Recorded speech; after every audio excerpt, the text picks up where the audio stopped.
Nshuti mukunzi wa Youth Time Revival, tuguhaye ikaze muri kino kiganiro kandi tukwifuriza kugira ibihe byiza, kandi turizera yuko kitari bugusige nk'uko kigusanze. Tugiye gutangira, murabona abantu bari kuri kamera, barasa neza, bagiye batangira batwibwira. Turahera uburyo bwacu. Murakoze cyane, nitwa Mugisha Sibomana Deborah, mazina yanjye nayo. Murakoze cyane, nitwa Kalisa Bonheur Bonfils, ndi umusore ndashima Imana iba umugisha mwinshi cyane. Murakoze cyane, nitwa Murekezi ndashima Yesu nashimwe.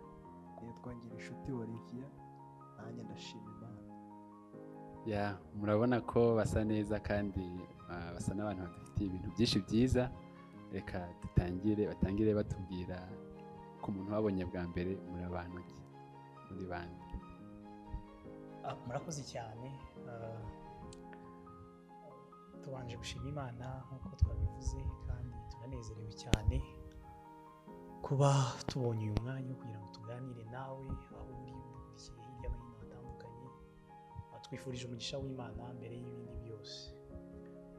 Ikibazo cyiza rero cyari kibajijwe, ntekereza ko amaso ari aya mbere twicaye hano, nubwo ari ubwa mbere tugaragaye kuri iyi kamera, ariko uyu munsi twicajwe hano no kugira ngo tuganire kandi turusheho kumva neza Youth Time Revival. Youth Time Revival ni ijambo rimaze iminsi mu matwi yawe hirya no hino hatandukanye, mu bantu, aho bisoma, aho byumva, n'ama-audio atandukanye ugenda ubona ukumva iryo jambo.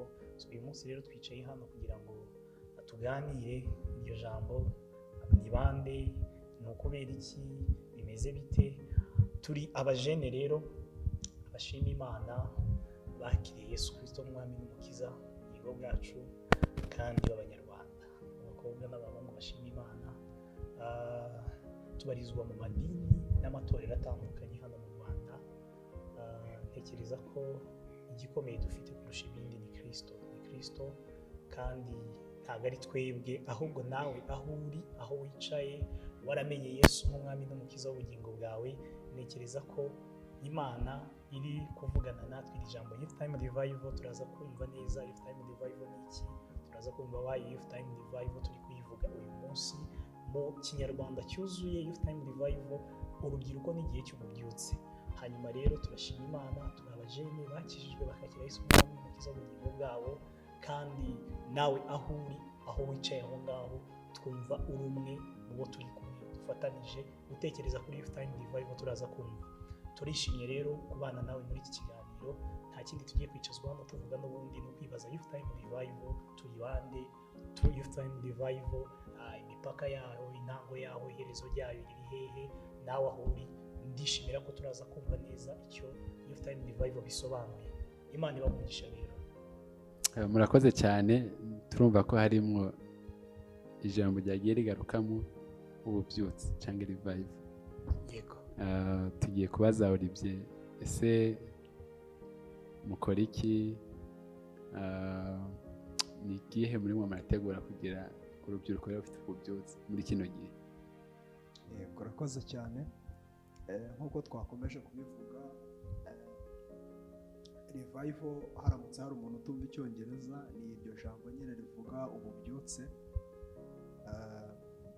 Iyo urebye ubu isi igeze, uko ibikorwa bigenda bikorwa bitera imbere umunsi ku wundi, ukabigereranya n'icyo ijambo ry'Imana rivuga, ubona ko igihe turimo, igihugu cyacu cy'u Rwanda ndetse n'isi yose muri rusange ikeneye ububyutse. Ikibazo mbajije rero kiravuga ngo ese Youth Time Revival ikora iki? Youth Time Revival ikora imishinga imwe yamaze gutangira n'indi itaratangira neza. Ifite imishinga igeze kuri 5 niyo Imana imaze kudushyira ku mutima, kandi ni imishinga isa niyo abandi banyamasengesho, abandi banyamuhamagaro bamwe na bamwe bari kugenda bakoraho. Ariko umushinga wa mbere nk'uko twabivuze, iyo wumvisha ako kajambo youth uhita wumva ko target ikigambiriwe cyane muri uyu mushinga, muri uyu muhamagaro Imana ihaye abajene bo muri iki gihugu, ikigambiriwe cyane ni urubyiruko. Urubyiruko mu Rwanda, muri Afurika yo munsi y'ubutayu bwa Sahara, ubona ko ari hamwe mu hantu hari urubyiruko rwinshi, ariko wareba urubyiruko rukijijwe ukabona abantu badakijijwe bafite uburyo bari gukora ibintu byabo ariko bakabishyiramo imbaraga cyane. Niyo mpamvu natwe Imana yaduhisemo kubw'ubuntu bwayo iduha umuhamagaro wo kugira ngo urubyiruko rukijijwe muri iki gihugu mu madini n'amatorero dutangire duhaguruke, twiyegeranye, dushyire imbaraga zacu hamwe kugira ngo dushake ububyutse. Youth Time Revival rero n'indi mishinga yose yo muri iki gihugu y'abajene ifite imishinga 5 nabivuze. Umushinga wa mbere ni uwo gusanga urubyiruko muri media. Abajene benshi baboneka muri social media, ku mbuga nkoranyambaga, WhatsApp, Facebook, Instagram, TikTok n'izindi zitandukanye. Umuntu wese ufite igitekerezo Imana imuhaye cyo gushaka urubyiruko ahantu heza ashobora kubonera abajene ni muri media. Imana rero duhamagariye gushaka abajene tukabashyira ubwami bw'Imana, tukavuga ubwami bw'Imana, tukavuga ububyutse mu itangazamakuru muri media. Aha kabiri, Imana idushyize ku mutima umurimo w'amasengesho. Kimwe mu bintu bizana ububyutse ahantu hose ku isi mu mateka y'ububyutse, muri Bibiliya ndetse no mu buzima bundi bwagiye bubaho mu banyabubyutse babayeho, ni umurimo w'amasengesho. Uwo murimo w'amasengesho Imana iduhamagariye buri wa gatanu wa buri mugoroba guhera saa 12. Uwo mushinga wa kabiri muri Youth Time Revival twawise Prayer Room. Umushinga wa gatatu Youth Time Revival izibandaho ni umushinga witwa Youth Time Outreach. Youth Time Outreach ni umushinga wo kugira ngo twigane Kristo, aho yasangaga abatizera n'abizera akabasanga aho bari. Abakristo benshi tumaze igihe kinini turi mu rusengero tuvuga ubutumwa bwiza mu rusengero, ariko Imana ishyize amajene ku mutima wacu kugira ngo dusohoke tujye kubwiriza ubutumwa ariko tubushyiriye abantu aho bari. Uwo ni umushinga wa gatatu witwa Youth Time Revival Outreach. Umushinga wa kane witwa Youth Time Revival All Domains. Uyu nguyu wo uzahuriramo abajene, ariko noneho ni fellowship Imana ishyize mu mutima wacu kugira ngo abajene bakora mu mirimo itandukanye, aho kugira ngo bakomeze kuvuga ububyutse, dukomeze kuvuga amasengesho, gukizwa, kwezwa, ubwami bw'Imana tubivugira mu rusengero, ahubwo tubijyane mu mirimo yacu. Abajene b'abacuruzi, abajene b'abubatsi, abajene bari mu itangazamakuru, abajene bari mu gisirikari, mu nzego z'ubutabera. Iyo yitwa Youth Time Revival All Domains. Naho duteganya kuzafatikanya n'abandi bajene bakijijwe ariko noneho mu mirimo yabo aho bakorera. Umushinga wa gatanu Imana ishyize ku mutima wacu ni umushinga tuzafatanya n'abantu bakuru, kubera ko dufite abantu bakuru baturera, dufite amatorero n'amadini dusengeramo bitandukanye. Imana ishyize ku mutima wacu kwegerana n'ababyeyi bacu kugira ngo dukore icyo turi gutekereza kizitwa parenting. Parenting ni uburyo urubyiruko rukijijwe ruzahabwa amahirwe yo guhuzwa n'abantu bakuru bafite ubunararibonye mu buzima busanzwe ariko bamaze n'igihe kinini babana n'Imana, kugira ngo badusangize ubuzima bwabo bwo kwizera, imbaraga zabo, batwigishe n'ijambo ry'Imana nk'uko ritwigisha inzira bagiye bacamo. Muri makeya niyo mishinga 5. Ni umushinga wo gusanga urubyiruko mu itangazamakuru, ni umushinga w'amasengesho, ni umushinga wo kujyana fellowship mu mirimo yacu dukora, ni n'umushinga wa parenting. Murakoze cyane, Imana ibahe. Murakoze cyane. Turumva yuko ari umushinga ukomeye cyane kandi usaba imbaraga nyinshi. Nashaka kubaza Boneri, iyo umuntu ahagurutse mu mushinga nk'uyu, hari umuntu Imana iba yarahaye iryo hishurirwa, hari ukuntu biba byaraje, hari ikibazo aba arabonye gihari agomba gusubiza kubera iki rino hishurirwa? Ikibazo cyiza cyane. Ntekereza ko cyari gikenewe. Hishurirwa ni igitekerezo kiri mu mutima w'Imana, ni igitekerezo mbere na mbere kiri mu mutima w'Imana, kandi ntago twavuga ngo ni igitekerezo cya Bonheur, cya Olivier, cya Rose cyangwa se na runaka, ahubwo ni igitekerezo kiri mu mutima w'Imana. Ntekereza ko Imana bimwe mu bintu binini kandi bikomeye itekereza ni ukubona abajene twebwe yahaye kumenya no guhishurirwa tukakira Kristo Yesu nk'umwami n'umukiza. Ubwo buzima nibwo buri réel twakagombye kuba tubayemo n'ubundi. Twisanze Imana iri kuduhamagara kandi twumva igitekerezo kimeze gutyo, tureba ubukene buri hanze aha ngaha muri sosiyete y'abajene. Mu kuri ibyaha biri gukura cyane muri sosiyete y'abajene, biri gukura cyane ku rwego rutangaje. Yaba abavukanyi bacu, abaturanyi bacu, abo twigana, aho tubaho dukorera, iyo witegereje ufite Kristo ubona ibintu byinshi kandi byagutera gutekereza, kandi ugasanga nta bindi uratekereza, ni ibintu bimeze gutya.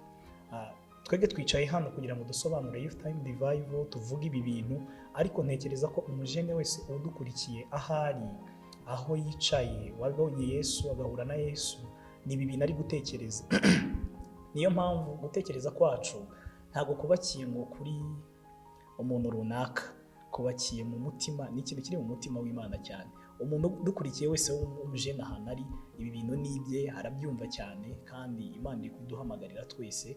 Igitekerezo rero turagisangiye nk'abajene, wenda hagiye habaho kwegerana mu buryo bumwe cyangwa ubundi, ariko ni igitekerezo kiri mu mutima w'Imana kandi dusangiye na buri wese w'umujene ahari, aho wicaye, wumve ngo turi hano kugira ngo duhurizwe hamwe, ariko nk'uko tubyumva kumwe, tugiye guhura nk'abajene kugira ngo dukore ibyo bintu biri mu gitekerezo cy'Imana.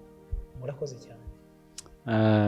Tubaze Rose, ni izihe mbogamizi ubona rino hishurirwa rishobora guhura nazo canke intambamyi? Sinzi niba ariko babivuga.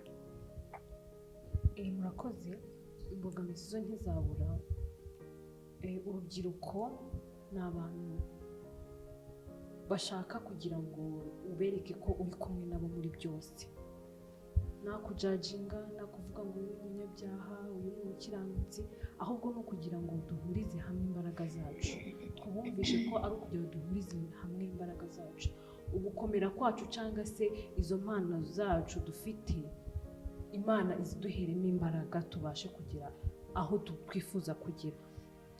Urubyiruko ni twebwe imbaraga bajya mu imbaraga z'igihugu, ni natwe Imana ihagurutsa ngo tuze tubwirize abandi. Rero icyo dushaka cyangwa se icyatubera imbogamizi ubona gishobora no urubyiruko rudashobora kubyumva nk'uko twebwe twumva ko twabyumva, akumva ni ibyuriya, ni ibya kanaka, ariko ni ibyacu.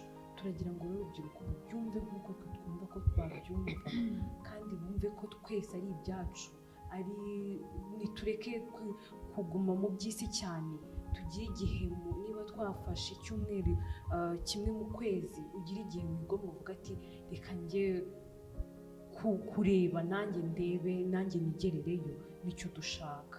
Turagira ngo rero twumve ko ari imbaraga zacu, twumve ko twese bitureba, twumve ko ntawe uruhejwe, abaturutse mu matorero agiye atandukanye, ntabwo twashyizeho ngo umwadeperi iki, mu Isilamu, ahubwo wumva wese ko yakira Yesu Kristo n'umwami w'umukiza mu buzima bwe, arakiriwe kandi ni karibu. Yego. Ko nzi neza yuko gukombayininga abantu bose bavuye mu matorero atandukanye, hari ababa bafite imyizerere runaka, hari ababa babona ibintu runaka, ni izihe ngamba muri gushyiraho zatuma umwe wese yiyumva nk'uko aje ahantu ashobora kubona ububyutse cyangwa ashobora kwisanga nk'iwabo? Murakoze. Ikintu gishobora gutuma ko ugomba kumva ko ugomba kwisanga, twese tuzaba turi kuvuga Yesu Kristo.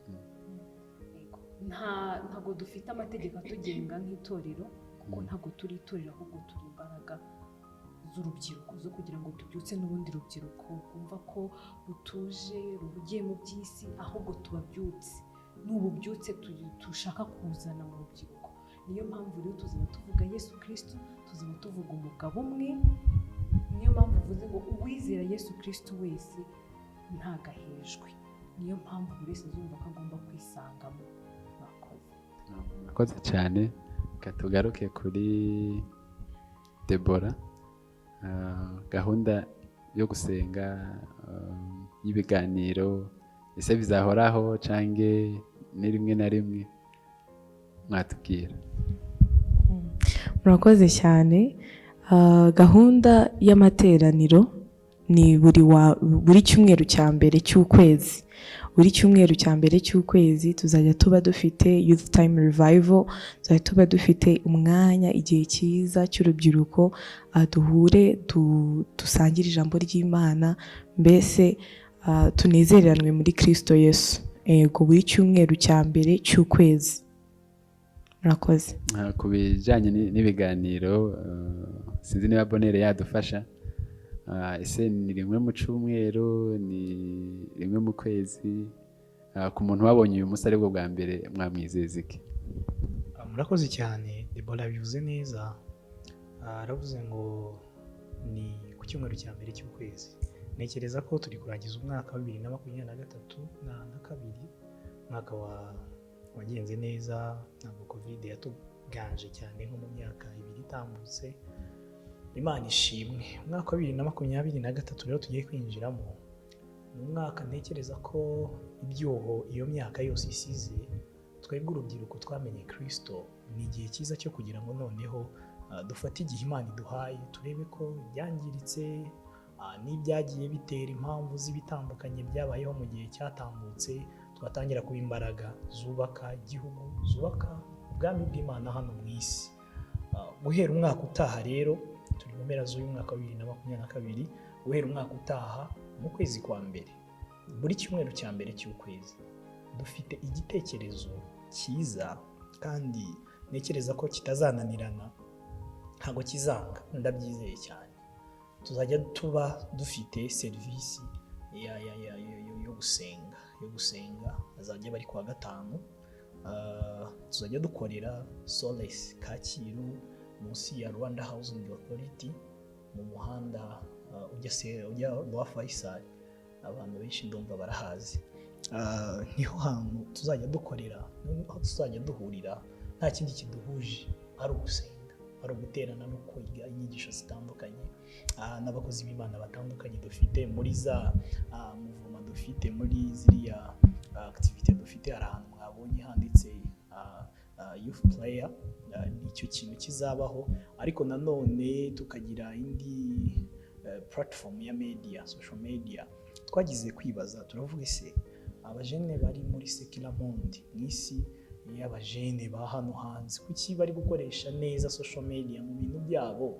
Abajene bakijijwe bari gukoresha gute social media? Dusanga social media ni ahantu heza dufite nko kugira ngo twicare, dukore communication, duhuze, tuganire iby'ubwami bw'Imana, imibereho y'abakijijwe. Hari urubyiruko rwinshi ruri ahantu henshi hatatanye, rwibaza ariko abajene bakijijwe baba hehe? Urabona hari abajene bari muri ADPR, hari abajene bari muri Zion Temple, hirya no hino Imana yaduhamagariye kandi hatugejeje aho tugeze uyu munsi.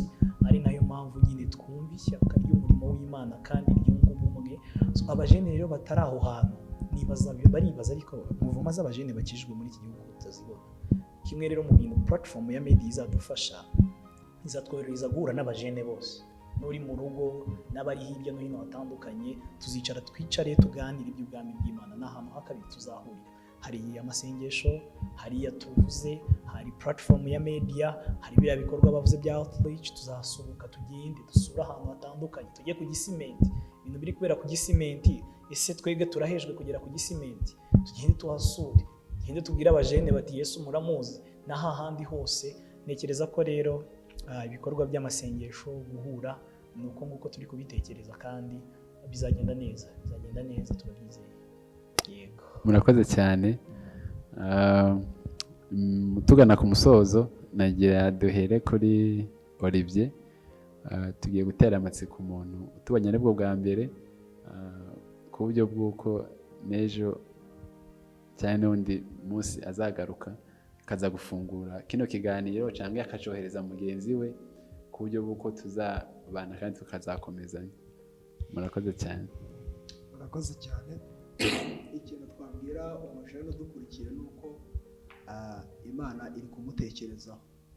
iyo usomye ijambo ry'Imana mu butumwa bwiza bwanditswe na Matayo igice cya 20 umurongo wa 19 n'uwa 20 usanga Yesu yaratanze inshingano, yabwiye abantu ngo mugende mubwiriza abantu ubutumwa bwiza, umuntu niyizera agatera iyo ntambwe azabatizwe mu izina rya Data wa twese n'Umwana n'Umwuka wera.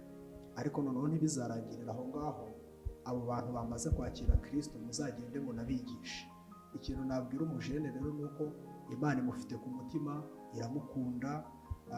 Youth Time Revival ni umushinga wawe w'umujene uri gukurikira iki kiganiro, si ibintu byacu twebwe twicaye aha n'abandi batabashije kuboneka, ni umushinga wawe Imana yagutekerejeho, igufitiye urukundo, irashaka kukuzana mu busabane nayo, irashaka kugushyira ahantu uhurira n'abandi bajene bakakwakira, mukaganira, ukababwira intege nke zawe, nabo bakakubwira uko bagiye batsinda kugeza igihe ubwami bw'Imana buzaba ku isonga muri iki gihugu.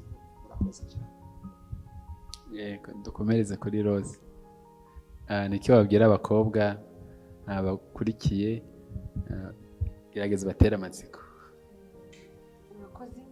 Icyo nababwira cyo ni kimwe, ni uko twese ni ibyacu biratureba, ntabwo ari ibyanjye njyenyine, si ibya Olivier, si ibya Bonnet, ahubwo uwumva wese afite izo mbaraga zo kuza tugafatanya umurimo w'Imana, ntabwo ari ibyanjye njyenyine, si iby'undi.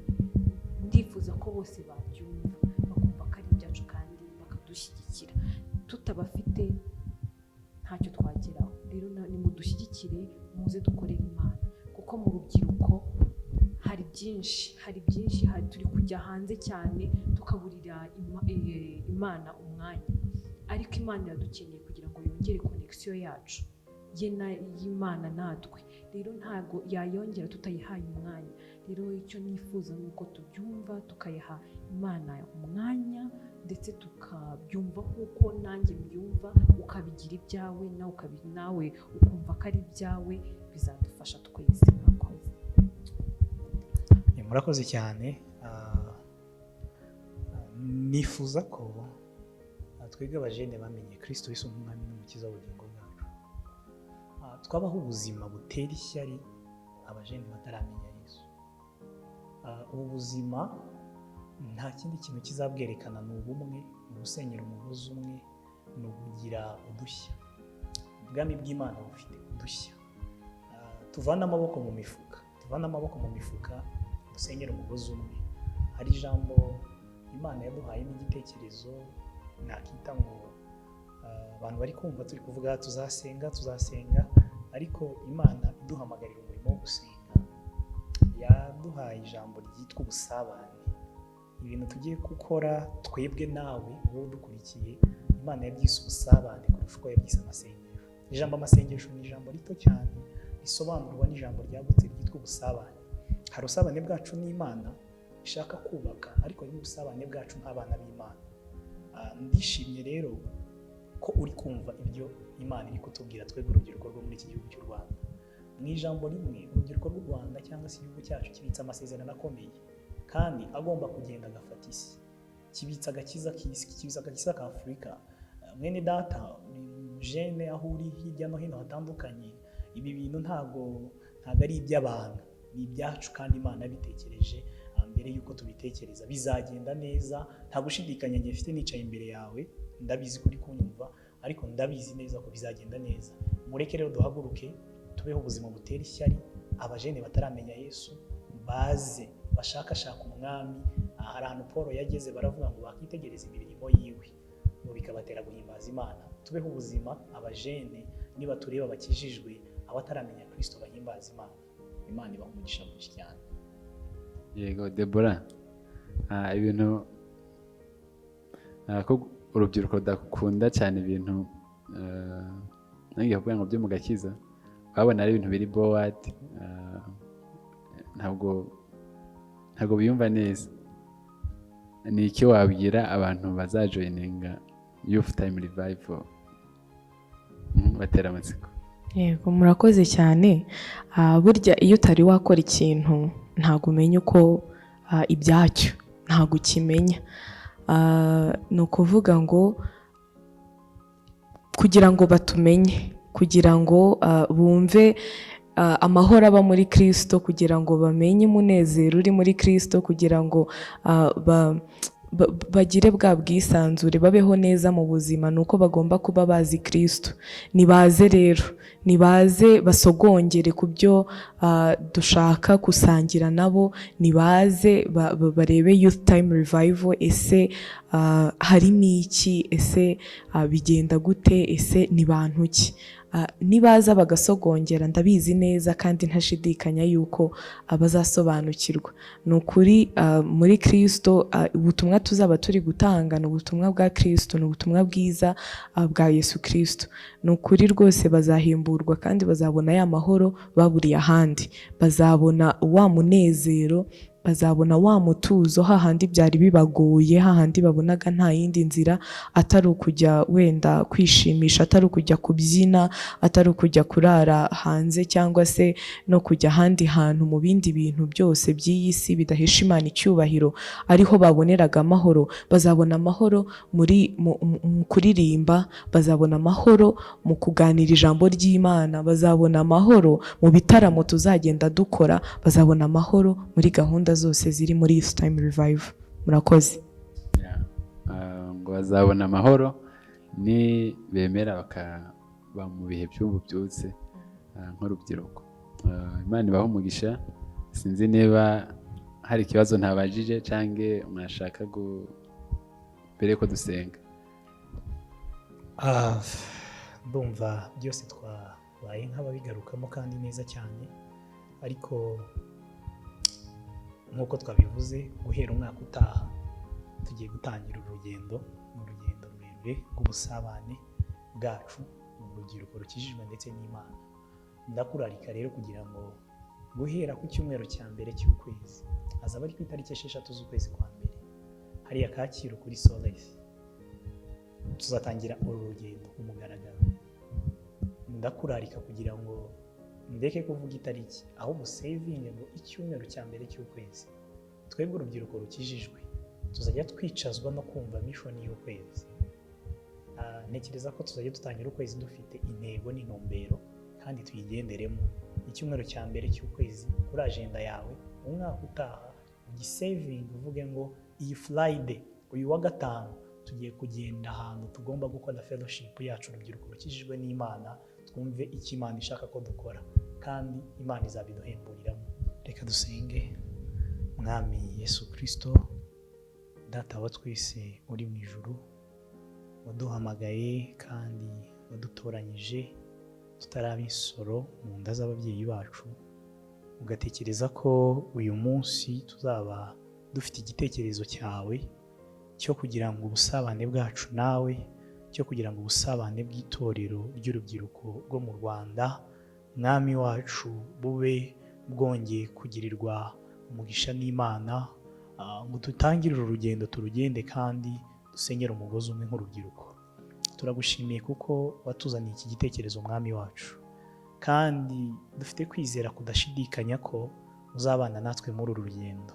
Dusengeye buri mujene wese uzumva iki kiganiro kugira ngo ijwi ryawe Mwuka Wera rizavugane nawe rimuhamagare. Dusengeye buri mujene wese uzumva iki kiganiro kugira ngo uzamuzane mu mwanya akwiye kubamo, maze dusohoze ubushake bwawe. Dusengeye urugendo tugiye kugenda uyu mwaka ugiye kuza kugira ngo umugisha w'Imana uzatubeho. Twatuye umugisha muri uyu mwaka, twatuye umugisha muri iyi journée uduhaye Mwami wacu Yesu Kristo. Tuzagira kubohoka, tuzagira kwaguka, tuzagira Mwami Yesu Kristo ibintu byinshi bikomeye ufite mu mutima wawe ushaka gukorana natwe. Twiteguye kwakira ubuzima, twiteguye kwakira ububyutse buri mu bwiza burushaho kuba bwiza, twiteguye kwakira umwuzuro w'agakiza k'Imana mu gihugu cyacu. Habwa icyubahiro rero muri byose, Kristo uhabwa icyubahiro none n'iteka ryose n'ibihe bidashira. Amen.